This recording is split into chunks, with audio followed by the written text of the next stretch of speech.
Chapter 7. Then the men of Kirjath Jearim came and took the ark of the Lord, and brought it into the house of Abinadab on the hill, and consecrated Eleazar his son to keep the ark of the Lord.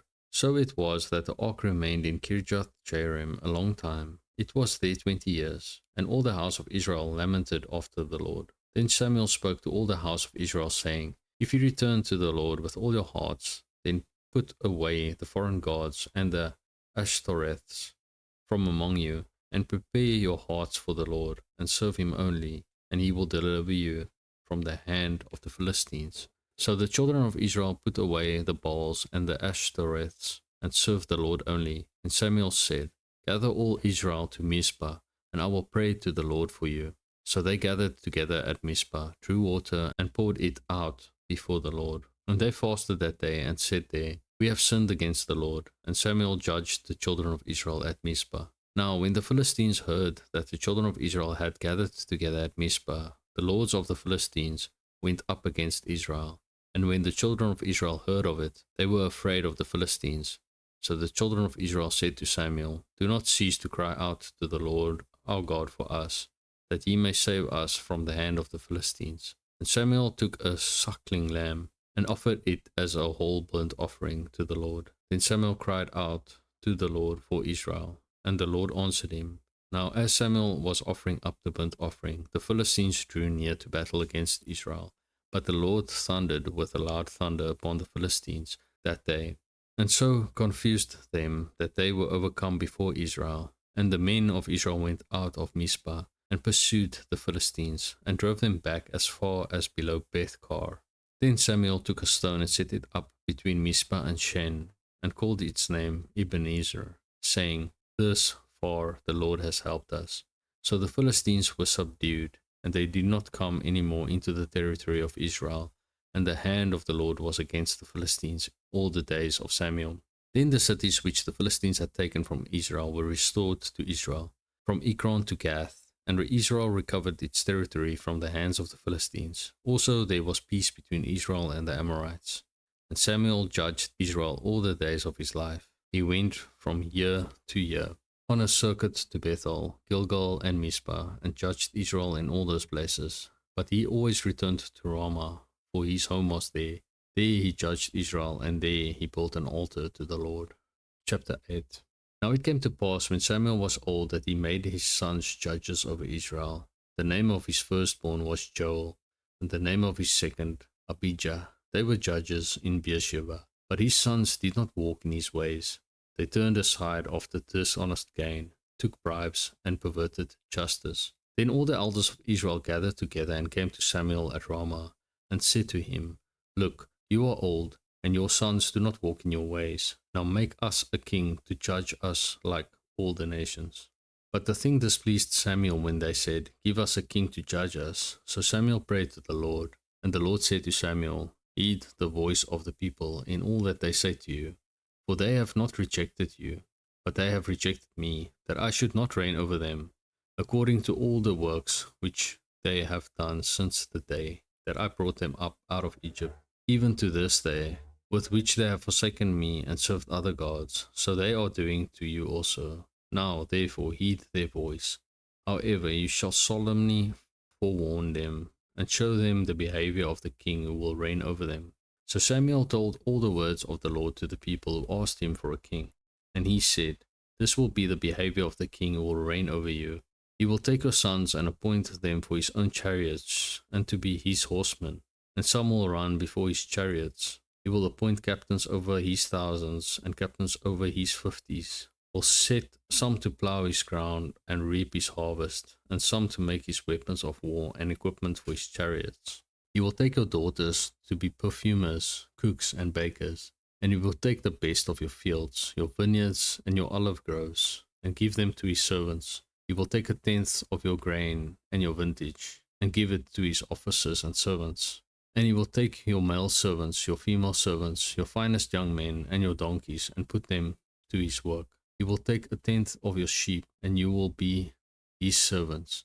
And you will cry out in that day because of your king, whom you have chosen for yourselves. And the Lord will not hear you in that day. Nevertheless, the people refused to obey the voice of Samuel, and they said, "No, but we will have a king over us, that we may also be like all the nations, and that our king may judge us and go out before us and fight our battles." And Samuel heard all the words of the people, and he repeated them in the hearing of the Lord. So the Lord said to Samuel, "Heed their voice and make them a king." And Samuel said to the men of Israel, "Every man go to his city." Chapter 9. There was a man of Benjamin, whose name was Kish, the son of Abiel, the son of Zeror, the son of Bechorath, the son of Aphiah, a Benjamite, a mighty man of power, and he had a choice and handsome son, whose name was Saul. There was not a more handsome person than he among the children of Israel. From his shoulders upward he was taller than any of the people. Now the donkeys of Kish, Saul's father, were lost. And Kish said to his son Saul, "Please take one of the servants with you, and arise, go and look for the donkeys." So he passed through the mountains of Ephraim and through the land of Shalisha, but they did not find them. Then they passed through the land of Shalim, and they were not there. Then he passed through the land of the Benjamites, but they did not find them. When they had come to the land of Zuph, Saul said to his servant, who was with him, "Come, let us return, lest my father cease caring about the donkeys and become worried about us." And he said to him, "Look, now there is in this city a man of God, and he is an honorable man. All that he says surely comes to pass. So let us go there. Perhaps he can show us the way that we should go." Then Saul said to his servant, "But look, if we go, what shall we bring the man? For the bread in our vessels is all gone, and there is no present to bring to the man of God.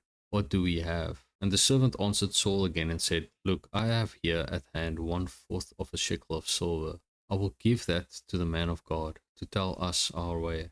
Formerly in Israel, when a man went to inquire of God, he spoke thus, "Come, let us go to the seer." For he who is now called a prophet was formerly called a seer.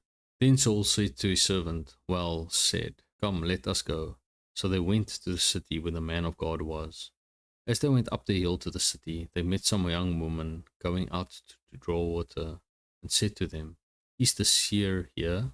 And they answered them and said, "Yes, there he is, just ahead of you. Hurry now, for today he came to the city, because there is a sacrifice of the people today on the high place. As soon as you come into the city, you will surely find him before he goes up to the high place to eat. For the people will not eat until he comes, because he must bless the sacrifice. Afterward, those who are invited will eat. Now therefore go up, for about this time you will find him." So they went up to the city. As they were coming into the city, there was Samuel, coming out toward them on his way up to the high place. Now the Lord had told Samuel in his ear the day before Saul came, saying, "Tomorrow about this time I will send you a man from the land of Benjamin, and you shall anoint him commander over my people Israel, that he may save my people from the hand of the Philistines. For I have looked upon my people, because their cry has come to me." So when Samuel saw Saul, the Lord said to him, "There is the man of whom I spoke to you. This one shall reign over my people." Then Saul drew near to Samuel in the gate and said, "Please tell me, where is the seer's house?" Samuel answered Saul and said, "I am the seer. Go up before me to the high place, for you shall eat with me today. And tomorrow I will let you go and will tell you all that is in your heart. But as for your donkeys that were lost 3 days ago, do not be anxious about them, for they have been found. And on whom is all the desire of Israel? Is it not on you and all your father's house?" And Saul answered and said, "Am I not a Benjamite, of the smallest of the tribes of Israel, and my family the least of all the families of the tribe of Benjamin? Why then do you speak like this to me?" Now Samuel took Saul and his servant and brought them into the hall, and had them sit in the place of honor among those who were invited. There were about 30 persons. And Samuel said to the cook, "Bring the portion which I gave you, of which I said to you, set it apart." So the cook took up the thigh with its upper part and set it before Saul. And Samuel said, "Here it is. What was kept back, it was set apart for you. Eat, for until this time it has been kept for you, since I said I invited the people." So Saul ate with Samuel that day. When they had come down from the high place into the city, Samuel spoke with Saul on top of the house. They arose early, and it was about the dawning of the day that Samuel called to Saul on top of the house, saying, "Get up, that I may send you on your way." And Saul arose, and both of them went outside, he and Samuel. As they were going down to the outskirts of the city, Samuel said to Saul, "Tell the servant to go on ahead of us." And he went on, "But you stand here a while, that I may announce you to the word of God."